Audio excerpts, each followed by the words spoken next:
내년 예산안을 두고 거대 양당 후보들 간의 포퓰리즘 경쟁이 치열합니다. 그러나 내년에 반드시 반영돼야 되는 예산은 이재명 후보의 뜬금 위로금도 윤석열 후보의 뒷북 손실보상금도 아닙니다.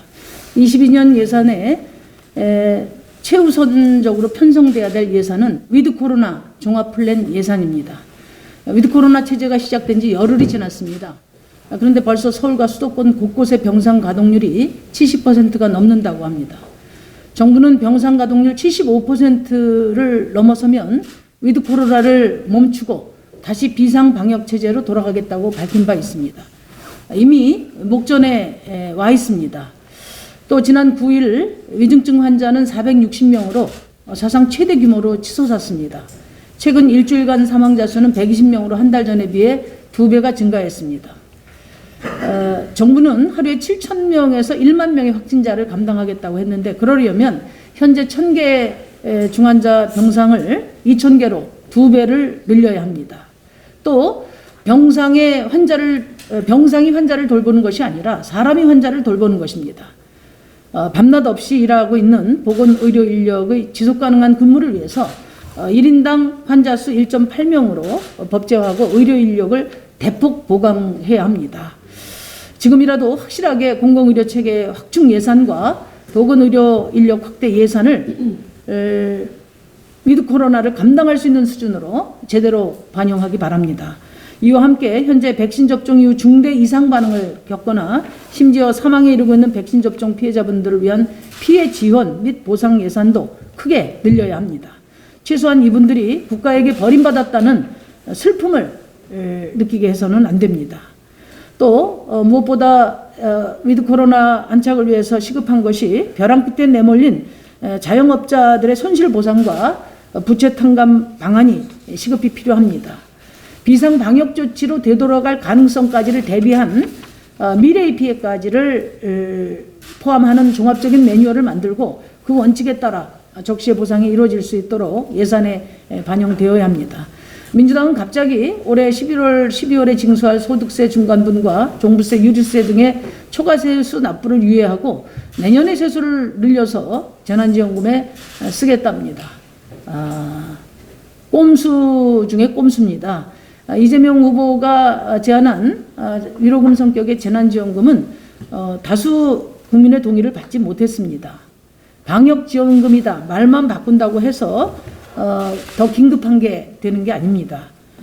이번 예산 편성과 관련해서 여야 모두 전 국민의 안전과 또 대한민국 미래가 걸려있는 위드 코로나 안착을 위한 예산 편성에 힘을 모아주시기를 당부드립니다. 한 가지 더 말씀드리겠습니다. 어제 더불어민주당 이재명 후보가 가는 토론회에서 대장동 사건에 대해 나는 잘못한 것이 없다. 100% 유능하지 못했다는 지적 이외에 구체적으로 무엇을 잘못했느냐라고 반문했습니다. 참으로 안타깝습니다. 자신은 속일 수 있어도 국민을 속일 수는 없을 것입니다. 국민 70%가 대장동 특검 도입에 찬성을 하고 있습니다. 특검을 도입하는 국민들이 생떼를 부리고 있다는 것입니까? 아무런 잘못도 없는데 국민들이 무턱대고 특검을 요구하지는 않습니다. 이재명 후보의 그동안의 주장을 요약하면 대장동 사업 설계는 내가 했고 공정하게 사업자를 선정했으며 사업 전망이 좋지 않아서 확정 이익만 확보한 것으로도 단군 이래 최대 공익사업이라는 것입니다. 그런데 검찰 수사를 통해 밝혀진 바에 따르면 이 후보의 주장과 상반됩니다. 대장동 사업의 핵심은 그래서 대장동 사업의 핵심은 성남시가 51% 지분을 가지고도 설계부터 사업자 선정, 전체 이익구조 배분까지 민간 투기업자가 좌지우지했고 이를 뒷받침하는 데 성남시가 동원됐다는 사실입니다. 대장동 개발 사업의 전체 이익구조 결정은 성남시의 권한이고 책임입니다.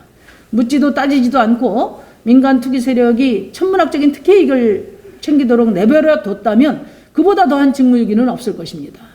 또 이재명 후보가 공익 환수했다는 1,822억 원은 집 없는 서민을 위한 임대아파트 부지를 현금화한 것으로 공익훼손이지 결코 공익 환수가 아닙니다.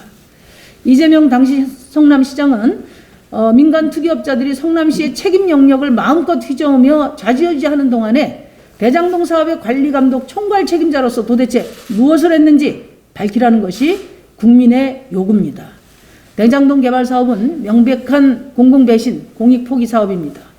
국민들의 특검 요구야말로 묻지도 따지지도 말아야 합니다. 더 이상 이재명은 모릅니다, 기억이 안 납니다 라고 버티는 것은 대선 후보로서 도리가 아닙니다. 잘못이 없다면 조건을 달지 마십시오. 나는 잘못한 것이 없다고 국민에게 역정내지 마시고 거듭 말씀드리지만 결자 해지의 자세로 특검을 수용하십시오.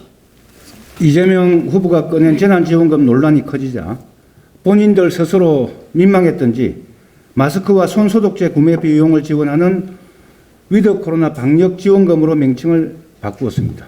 그러더니 어제는 일상회복 방역 지원금이라고 바꾸며 허둥대는 모습을 보였습니다.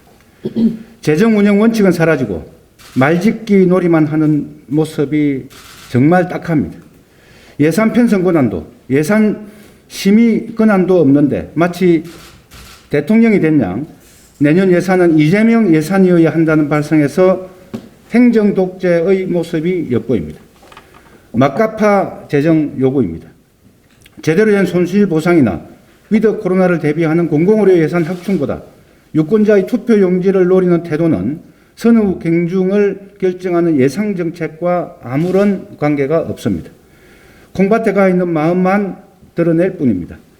10조 원대로 예측되는 초과 세수도 내년 본 예산도 방점은 민생이어야 합니다. 손실보상법이 진통 끝에 통과됐지만 턱없이 부족한 보상 규모와 대상 선정으로 자영업자들의 실험이 더욱더 깊어지고 있습니다. 자영업자들이 감당한 지난 2년의 피해는 앞으로 회복될 매출로 상쇄될 수 없는 피해입니다. 코로나 부채라도 탕감해서 삶을 재건하는 희망을 주어야 합니다. 약속만 늘어놓지 말고 보건의료 인력 확충을 포함한 공공의료 강화를 위한 구체적인 재정 투입을 실천해야 합니다. 이것이 위드 코로나 방역 지원이자 위드 코로나 회복 지원의 시작입니다.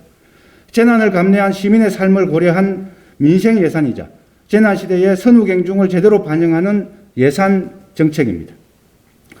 국민 세금은 집권당의 쌈짓돈이 아닙니다. 권력은 국가 재정으로 살 수 없습니다. 고무신에 기댈 정도로 자신이 없으면 그만 내려가시기 바랍니다. 고맙습니다. 오늘 농업인의 날 관련 메시지는 서면으로 대처하도록 하겠습니다. 음주운전이 초보운전보다 낫다는 이재명 후보의 가는클럽 발언은 그야말로 거대 양당 대선의 본질을 그대로 보여주고 있습니다. 먼저 음주운전에 대해서 이렇게 위험한 감수성을 가진 것에 놀랍습니다. 그리고 음주든 초보든 그 불안한 차에 누가 탑승하려고 하겠습니까? 오늘 1차 선대위에서 약속드립니다. 심상정 후보와 정의당은 오랫동안 갈고 닦은 안전운전으로 국민들을 정의롭고 평등한 녹색의 나라로 잘 모시겠습니다. 이재명 후보가 어제 가는클럽 토론에서 하신 말이 하도 많아서 급히 두 가지 조언을 드립니다. 이재명 후보는 일단 전면적 특검 수용으로 운전대에 앉을 자격증부터 획득하십시오. 국민들의 70% 이상이 특검으로 대장동 진실을 규명하라고 요구하고 있습니다.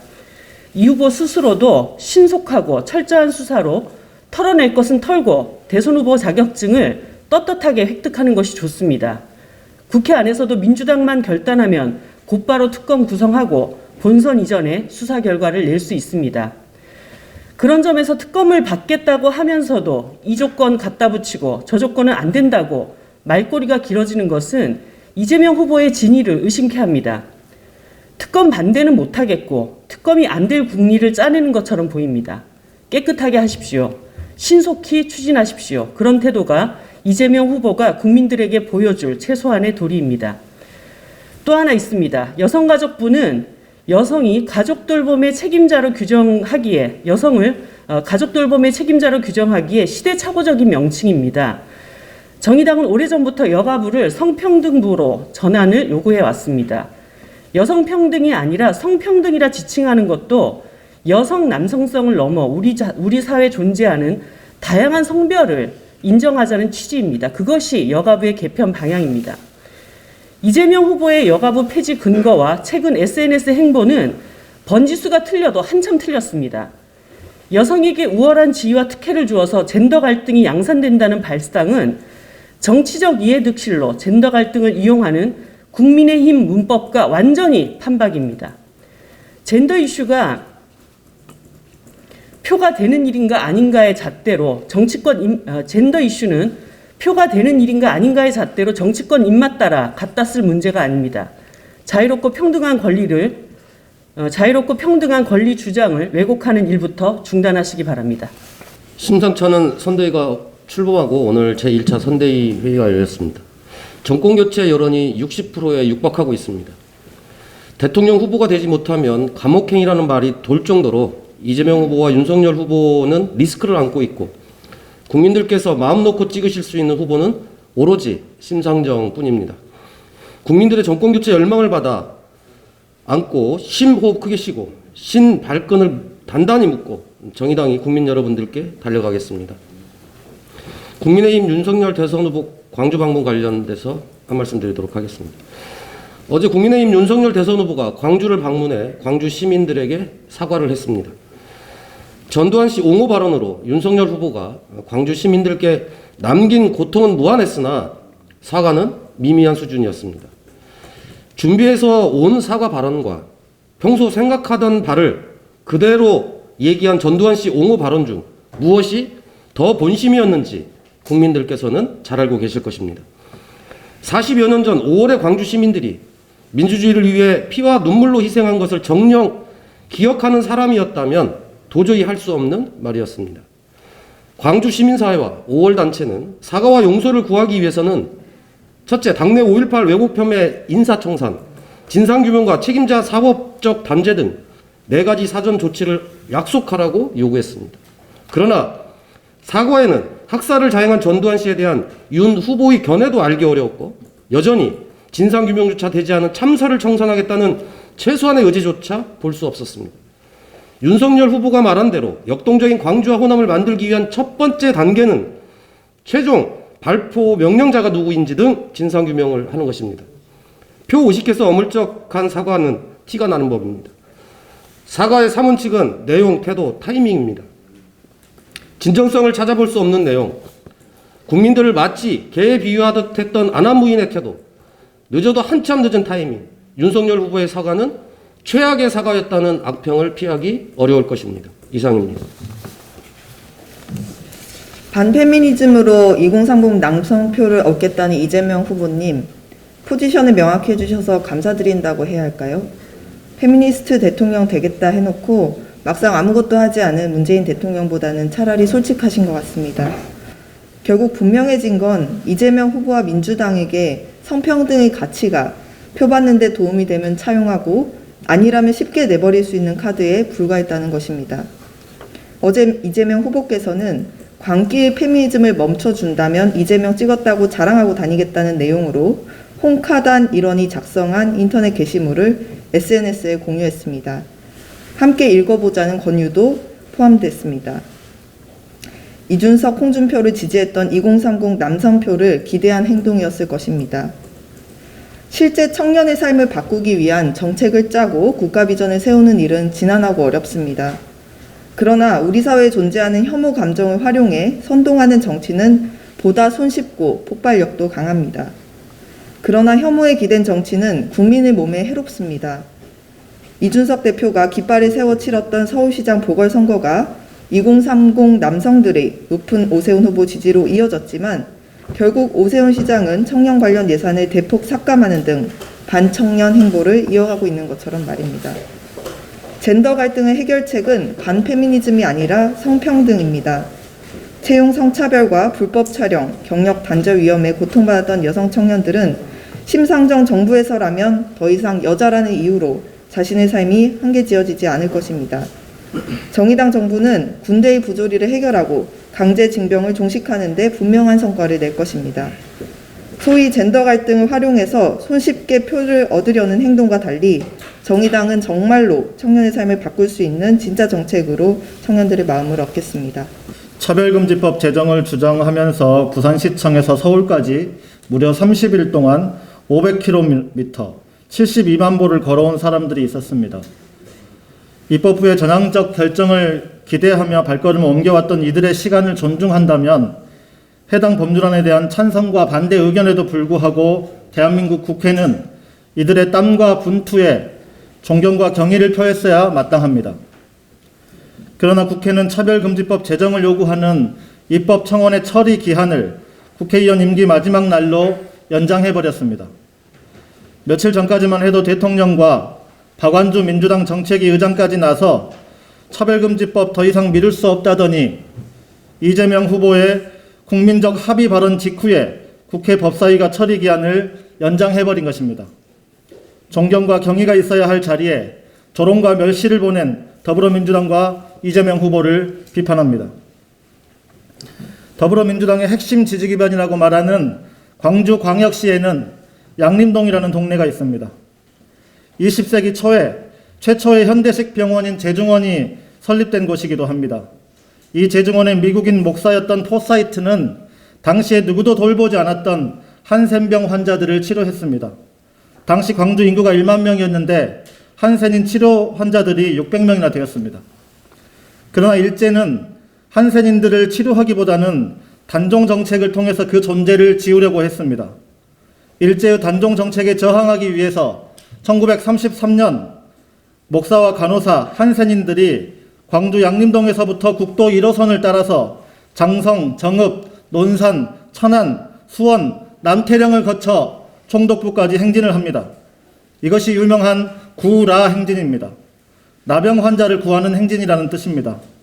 1963년 마틴 루터 킹 목사의 흑인 인권을 위한 워싱턴 행진보다도 30년이나 앞선 사건입니다.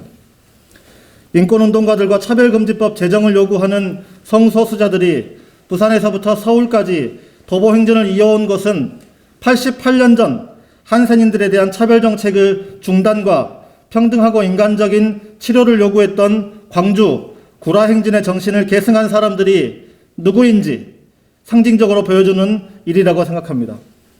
88년 전 광주에서 시작한 구라행진은 2021년 부산에서 시작한 차별금지법 제정 촉구 자긍심 행진으로 이어졌습니다. 정의당은 구라행진과 자긍심 행진을 이어받아 불기차 행진으로 나아가겠습니다. 오늘 정의당의 대통령 선거 선대위 첫 번째 회의에서 불평등 해소, 기후위기 대응, 차별 폐지로 달려가는 정의당의 각오를 다시 한번 각별한 마음으로 확인하고 특히 차별금지법 제정을 위해 더욱 최선의 노력을 다하겠습니다. 고맙습니다.